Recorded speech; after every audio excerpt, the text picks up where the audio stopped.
Hi everyone, my name is Sanne Oourthuizen. I'm a curator, a translator and editor originally from the Netherlands, but I live and work in Indonesia for the past 3 years. My group number 4 had 1 participant. So to kind of, in solidarity, we merged group 5 and 4. It was a very successful merger. So maybe you introduce yourself. Okay. Hi everyone, my name is Misouda. I'm an independent curator from Vientiane, Laos, and I'm from group number 5. And our member is only 1, so we decided to group together 4 and 5. Yeah, so we had 2 participants, which were Frankie. Hi, Frankie. And Iko. So if there's anything you want to add, just shout. Okay, we would like to start with some question that raised out for the workshop. Is like, actually, where is the question? Okay, so should museum, whether public or private, in the 21st century continue to collect artwork and objects?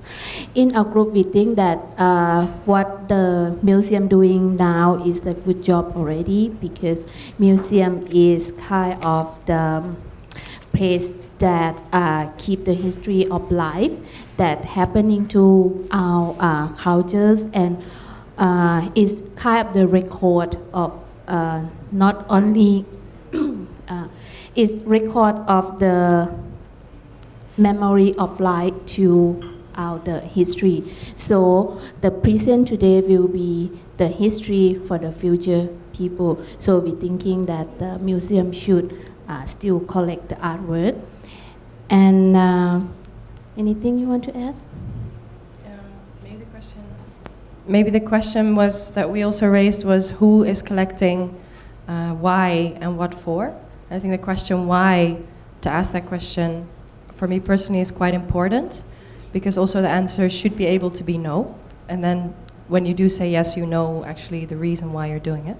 And I think we also talked about the idea of collecting contexts of work, so not only works or objects or if they're material or dematerialized, but to also think about how to collect kind of thinking around it, both its kind of socio-political context, but also maybe readings of certain things.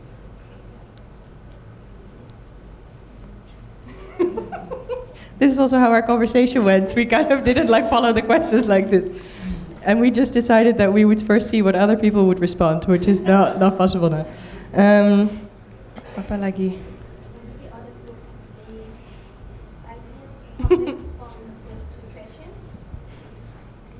Yeah, if other people want to, we can just pass around this, yeah. Or maybe can I just, if I just finish, sorry.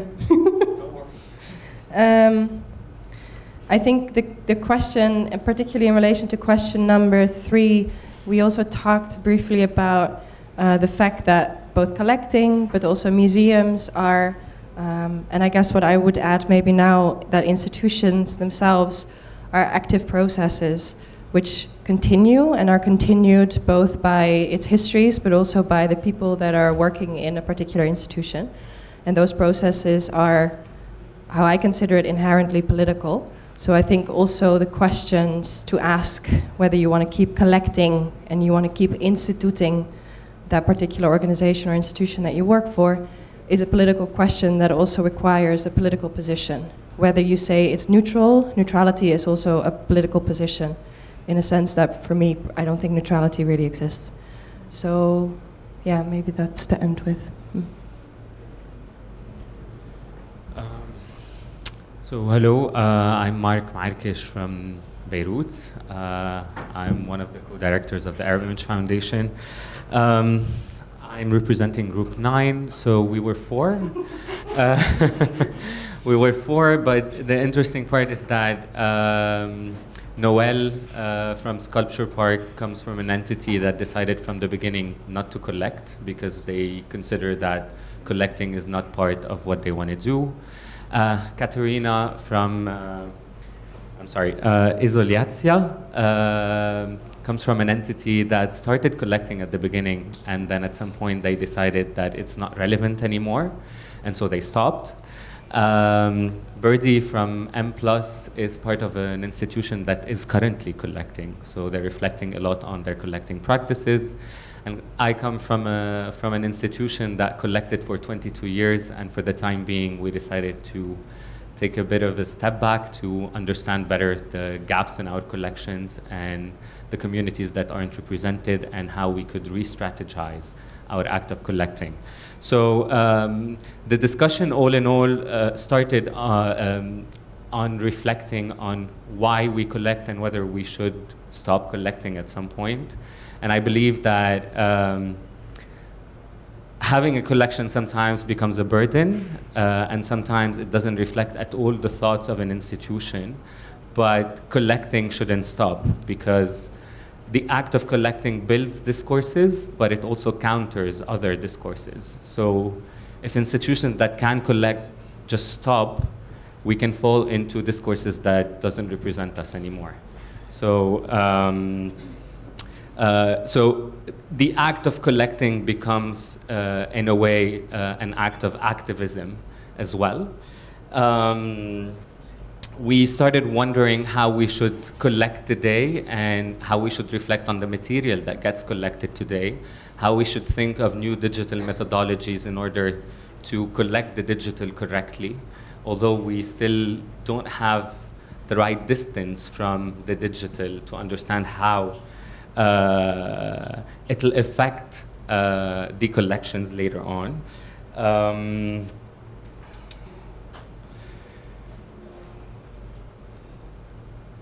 I'm sorry, I'm just trying to not to miss anything that was said.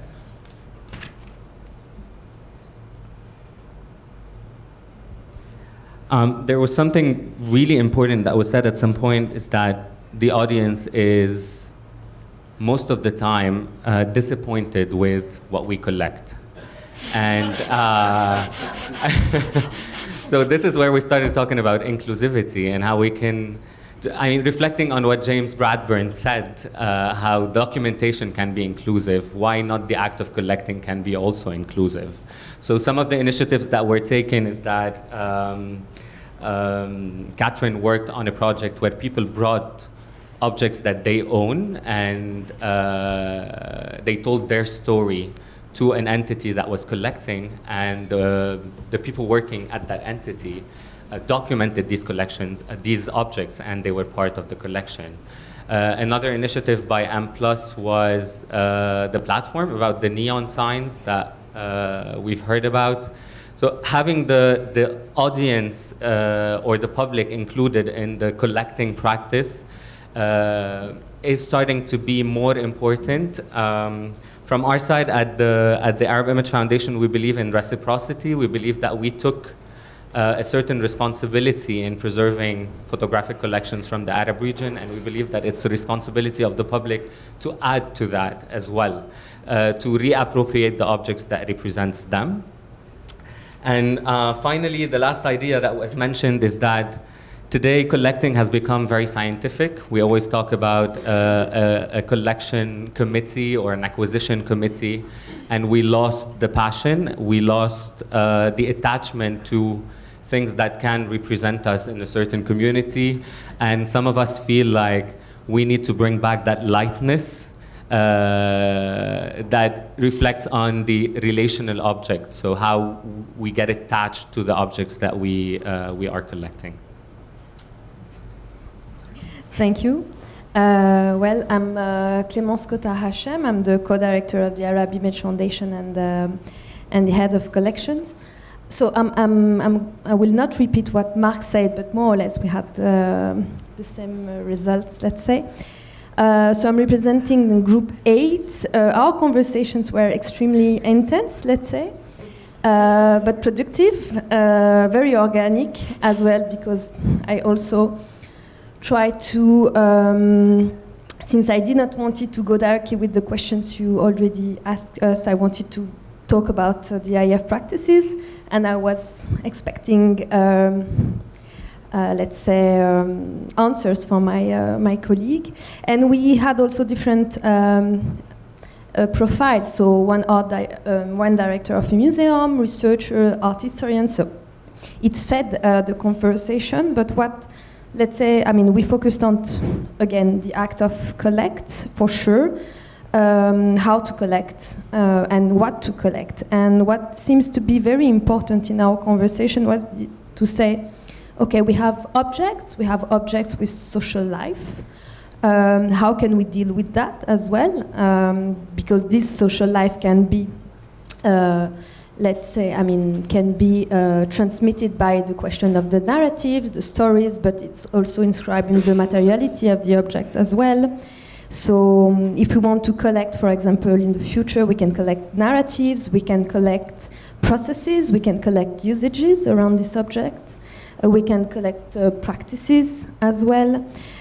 We can collect living traditions, because most of the time an object is coming also, of course, there is a provenance, there is a lot of information, indexations around these objects, but sometimes we just lose the usages of these objects. We lose the rituals around these objects. So maybe it's a path to think about.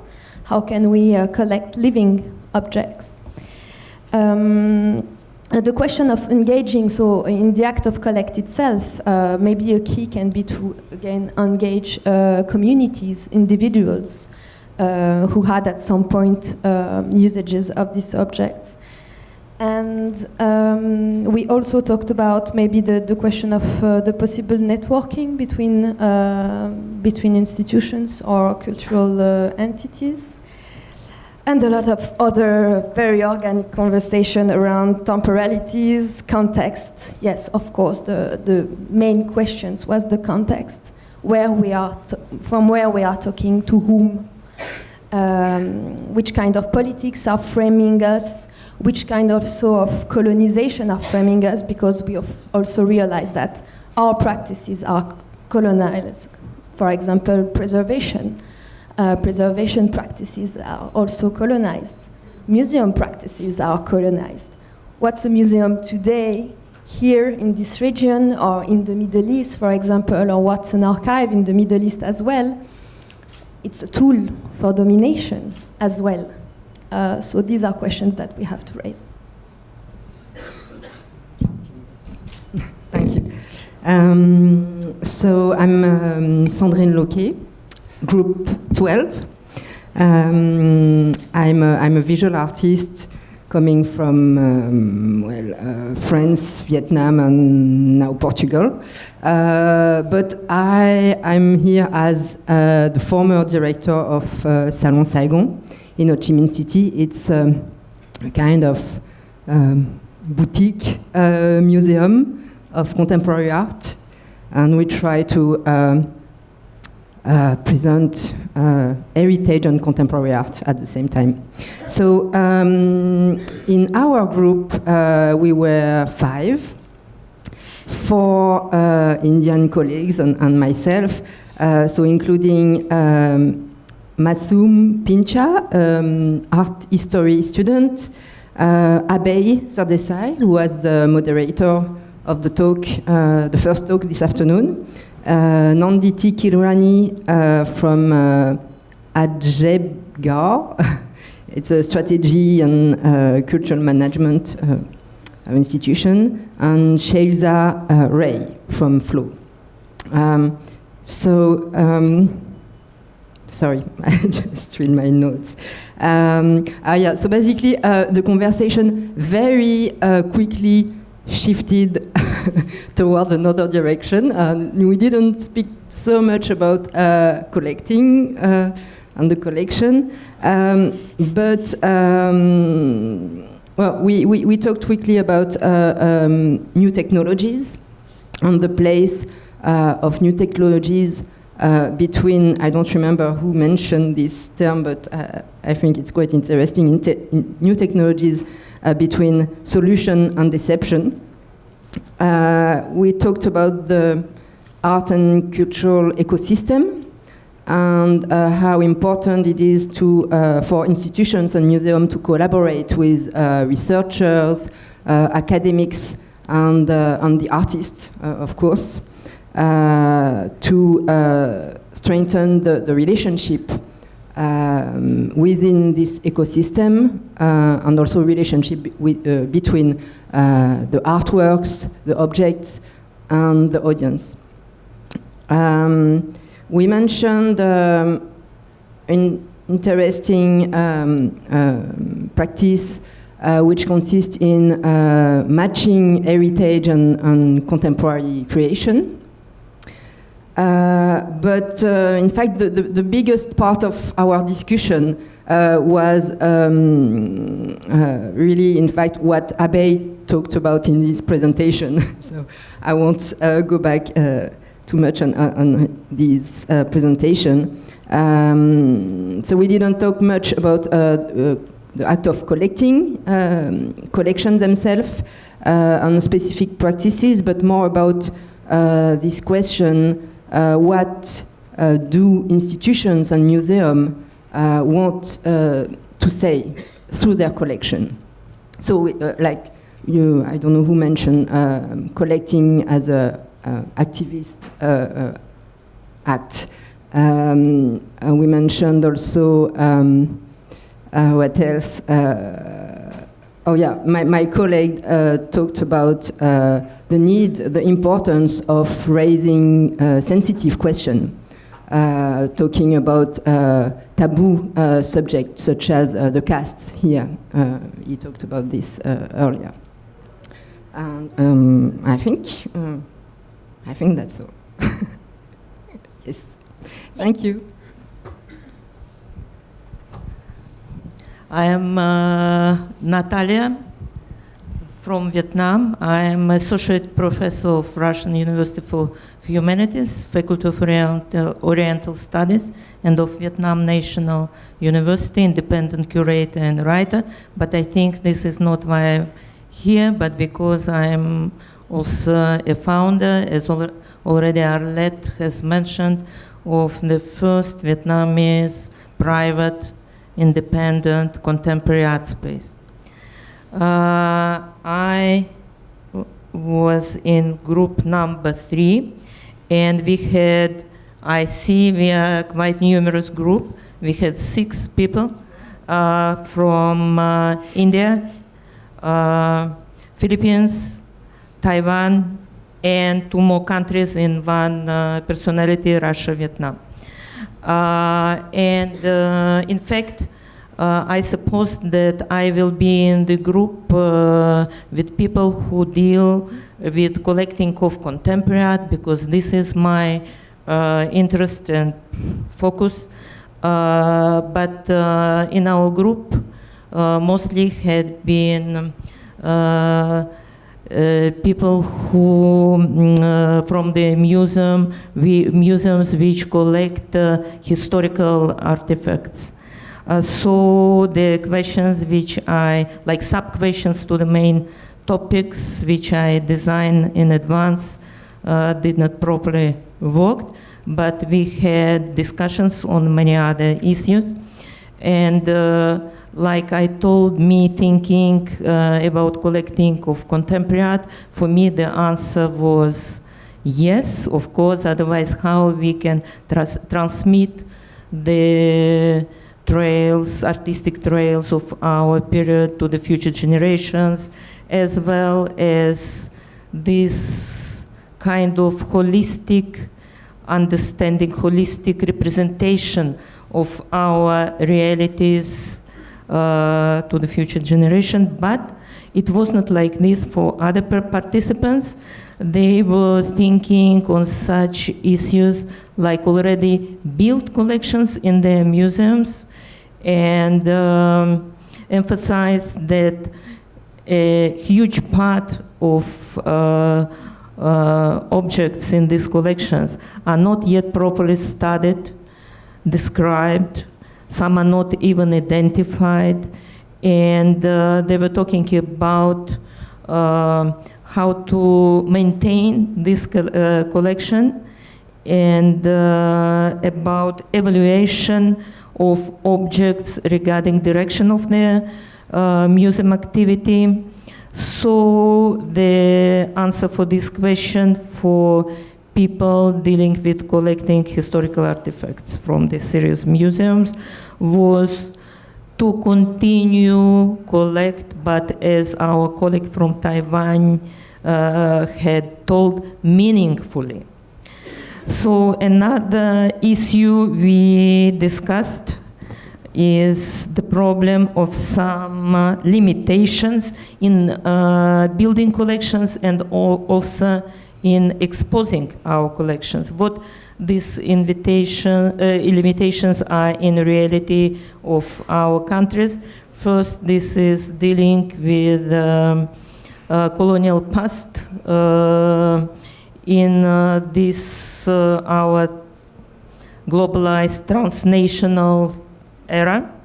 For example, I was telling the story about how Vietnamese museums deal with this problem. When you walk through collection in the Vietnam National Art Museum in Hanoi, which is organized chronologically from the prehistorical period and the first century, suddenly at once you step into 11th century. 10 centuries are missing. Guess why? Maybe our colleague from Beijing will answer to this question. So it was Chinese dominance during 10 centuries, not any artifacts from this period represented, only previous and after. Another sensitive issue is dealing with a kind of, in some countries, strong censorship, in other countries, more light, with these delicate political issues. Would it be exterior or inside political problems? So I first wanted to speak more detailedly about this problem of censorship to please our colleague who, during taking of actually censored by our MC cup of coffee, told she is very interested in problem of censorship, but now we have no time, we can continue it later. So conclusion of our group was to find the ways and to deal very carefully, delicately, in order to have less losses, like conceptual losses and material losses for our collections. Another question which interested our discussants was the materials usage of accompanying materials during for collection presentations. For example,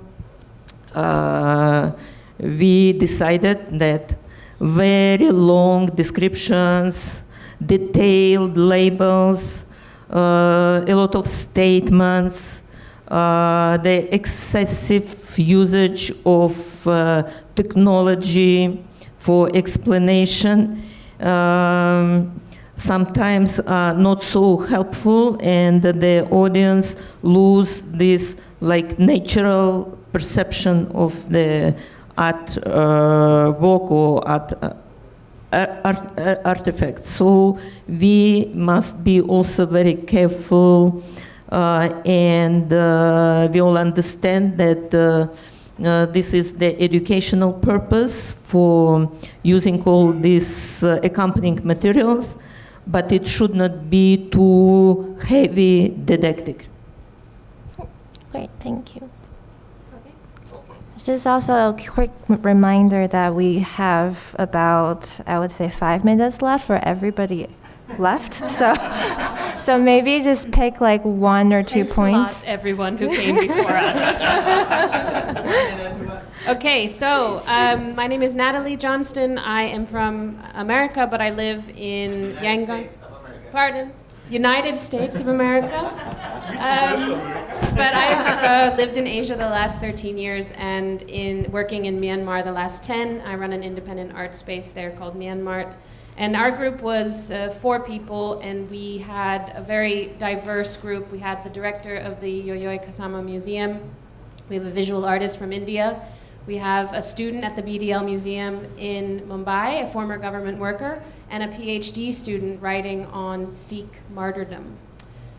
So we are all ourselves museum goers, but not all of us work in museums. So we had a really lively discussion that covered a lot of what everyone said here.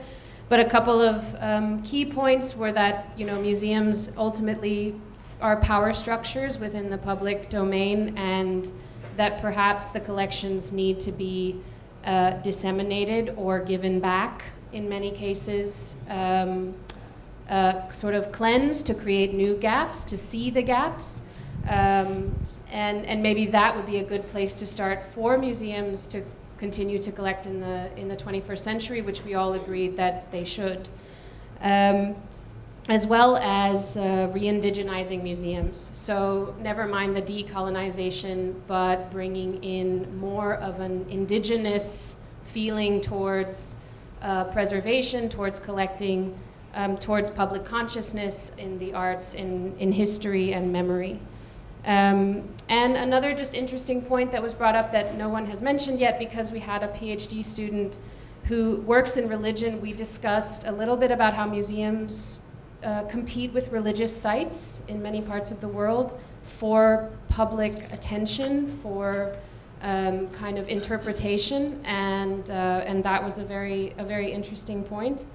And then to say that there should be more transparency with the public about why the museums collect, more feedback for curators and directors and board members with the public, more engagement, sort of asking the opinions of the public. Okay. Yeah, that was good. Quick. Okay, I'll try and be quick. I am Alec Steadman. I'm an independent curator and researcher based in Yogyakarta in Indonesia, originally from London. My group, we had Trishla from running an independent space called Tifa in Pune, Mami from Morai Museum in Tokyo, Bhagwana from Latitude 28 and Take here in Delhi, and Kamini from Map Photography Museum in Bangalore. We also went quite wide of the questions, but looked at issues from the local context here in India, some things to do with collecting, access and censorship. I think the issues here in India, there was a lot of conversation around a lack of institutions from the state, meaning that small-scale, independent, private initiatives, commercial galleries have to take on quite a lot of the public institutional responsibility, whether that was initiating magazines, dealing with some form of collecting, or kind of caring for artists, developing festivals or kind of art weeks.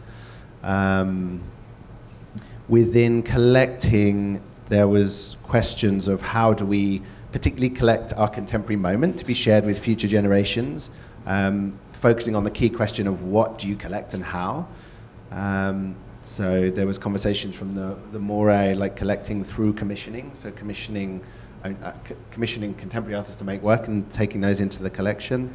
Questions around how to collect virtual reality work and preserve future technologies. And then conversations around sharing of collections and the problem of private collectors in India not necessarily wanting to loan works. So how could that be loosened up a bit? Access, so how to bring in people who are from less privileged backgrounds, who are basically scared of the kind of, even the buildings and the architectures, like they're not spaces that they would feel comfortable, so how do you make them more accessible? And with censorship, we spoke about the case of the Achi Triennale and the government artist blacklist here in India, and talking about how curatorial responsibility comes in, that you have to work with artists to kind of sensitively or poetically address difficult issues, to maybe not take them head on. So, hi, I'm Alejandra, and I represent Group 2 and 10. We merge with Patrick. Yes, my name is Patrick. I come from Democratic Republic of Congo. I run Waza Art Center. Yeah, I'm curator at Mexico. So in our group we were Uma, Patrick, Pip, Tina, and me. So basically, we started looking at the questions, and some of the words kind of like didn't feel helpful, like specifically like should, universal, encyclopedic, like somehow start to seem like not very useful for the conversation, and thought they should be framed otherwise. And then we came to question 3, which...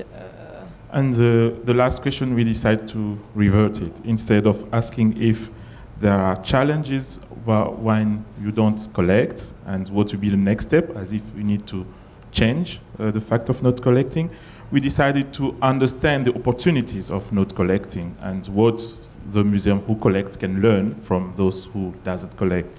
So we also start to discuss about those who are not collected, like for instance my organization. We also have sometimes gifts, and to try to understand what is the economy behind the gifts, because there's all the economy, and also explain that idea about on all the circulation of artworks from one collection to the other, and try to understand the mapping of the hierarchy that comes with this economy of circulation of artwork.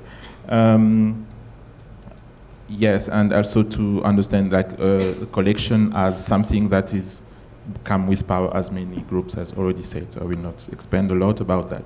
But it was very interesting to see how having a collection also bear a responsibility, and this is a public responsibility, and how we make it accessible, not on people coming to it, but also for bringing it back to the public, as Mouarkech showed. Yeah, I was talking about a program that we have at our public, my museum, Mouarkech. It's a public university museum, and it's called Mouarkech en tu casa, so it's Mouarkech in your house. And we also have, the university also has high school, so it's an open call with groups for high school students, and they can choose, I mean, they get selected, and they can choose an artwork from the collection and bring it home for a month and host it. And they learn about conservation, they learn about installing that, and the whole, for that duration, they have a lot of, programming with the community, with the neighbors, and it's been like a very interesting project that has been going on for 5 years, and somehow made us think of how a collection can live in a way that builds community, and it's not hierarchical, and it's not that elitist, or somehow. And so also thinking about this responsibility, we're thinking how much of national heritage was now being taken by private or even corporation. I mean, don't even think about private personas, but about corporations that buying archives and of national heritage. And how could we somehow find a way to regulate that? Because if it's not in a museum, if it's complete in a corporation, then the person can just like burn it or like take it hostage, like the Barragan archive in Mexico that has been taken hostage by the Vitra Museum. I mean, that's a long story. But then, so how could we play some role inside? Like they say that, yes, it can be owned privately because there's no way back, because most governments don't have the free infrastructure or the money to hold and to conserve these collections or these archives. But how can it be regulated internationally in a way that they also get a responsibility to have public access and for it to be available for scholars, etc., and how is that a very important thing that we should think about? Yes, just want to... I'm really sorry, but we actually have to leave the space now. So if the last 3 people can combine your comments and just say something that hasn't been already said, such as like we no longer need context because we already have a lot of people mentioning context, but if there's anything else that's different, yeah. I would add, my name is Antonie Angerer. I run eProject Space, and also we've been running the Independent Art Space Festival in Beijing since 2015, so I'm based in Beijing since 5 years. My group was also very diverse and very interesting because I think we had a lot of people that were thinking about actually conservation of also contemporary but also ancient artwork. So I think because the panel before was also very much about kind of collecting as preservation, we actually started from the beginning talking about conserving, like the conservation and the care for works, and also that is in the practice of collecting also of contemporary artwork, you actually have to think of how to care for these work in the future and how to preserve them in the future. So just saying like there, and also we had Mr. Woon, who is actually actively supporting preservation programs on universities and educating people how to actually care for work. So just that is also part of collection from the beginning. Just like a very short comment, I will really try to keep it short. I'm Anna Eschbach and I'm running eProject Space in Beijing together with Antonie Angerer. And something that was kind of a little bit mentioned and was also, I think, a theme in the last 2 days, but kind of also to think of sharing resources and kind of seeing if like different institutions can collaborate, that we're not just repeating everything 1 million times in different countries, in different institutions, just to see how we can overcome these kind of really thick walls of institutions and work together. I think that's just like a statement I wanted to make. Yeah. Okay, hello, I'm Xia. I'm curator from Beijing. I'm running a non-profit space in Beijing. We are neighbors. Yesterday we had a very interesting group, and 2 colleagues from India and one from Yasmin and Sanne, and another, sorry, I forgot the name. And because we are 4 people, we play a different role in the art world. Like I'm a curator and space founder, and Sanne is doing the research of the AAA, and Yasmin is in charge of the collection department, and another colleague is doing the exhibition presenting. Exhibition presentation. So we are doing the different work, play the different roles. So we get the different perspective to the collection. And speaking of the object, yeah, we both would like to, we both talk about how to create the context of the collection. And the second one, because Sanne and because she's doing the archive, so we are talking about how much archive should we keep, and what kind of archive should we keep, and if we just keep endless, and how can we stop? And also we are talking about not only the object work. Now we see so many immersive work. How can we keep the archive of this kind of immersive work? And for me, I think it's how because the contemporary is not only the object, so it's like a diversity and a very multiple material. So how to keep the memory? Because sometimes the real work is about the interaction, not the object. So how to keep the memory of this whole work? And also we are talking about not only to keep the archives, we are talking about how to create an archive, a new archive. So when we to speak of this one, we have one solution. Maybe we can performance the archives. Yeah. And okay, the last one. Oh, sorry, the last one. And because we talk about what to collect the work, and who have the qualification to collect the work. So this is quite an open question. Yeah. Okay. Thank you.